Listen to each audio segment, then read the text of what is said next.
The journey of owning a house in Kenya has been a back-breaking exercise.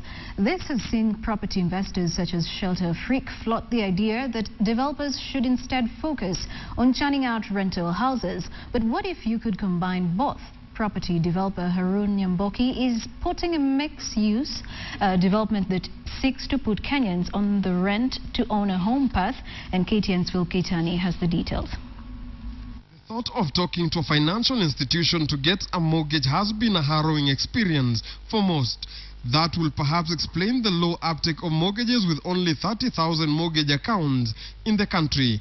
But some developers are changing the tact to get their houses bought. The occupy-as-you-pay model to home ownership is fairly new, but remove the stress associated with buying a house upfront. Recent research indicated that 80% of those that are staying in urban areas are tenants. So only 20% are staying in their own houses. Moke Garden developers are trying out the strategy in their 300-unit development in Athi River.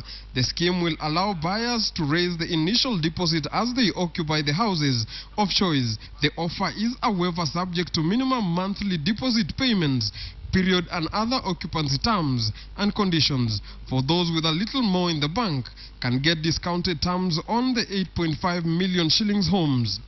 Our target market is basically middle and lower middle class.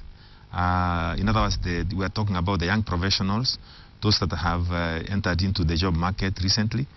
The offer means the home buyer in the estate will be able to channel money to otherwise meant for rent to pay for the purchase as they sort out other financial obligations and arrange for mortgages. On occupy-as-you-pay basis, a buyer will be required to pay an initial 280,000 shillings to gain possession of the house, while they make minimum monthly payments of 105,000 shillings in 12 months. The rise of Moke Gardens from the slopes of Lukenya Hills and a few distance from Daystar University is a clear indication that the real estate development is no longer a monopoly of Nairobi County, and that other counties around Nairobi are taking advantage of the shortfall of housing in the city to provide cheap and affordable housing for the middle income. Philip Keitani, KTN, from Machakos County.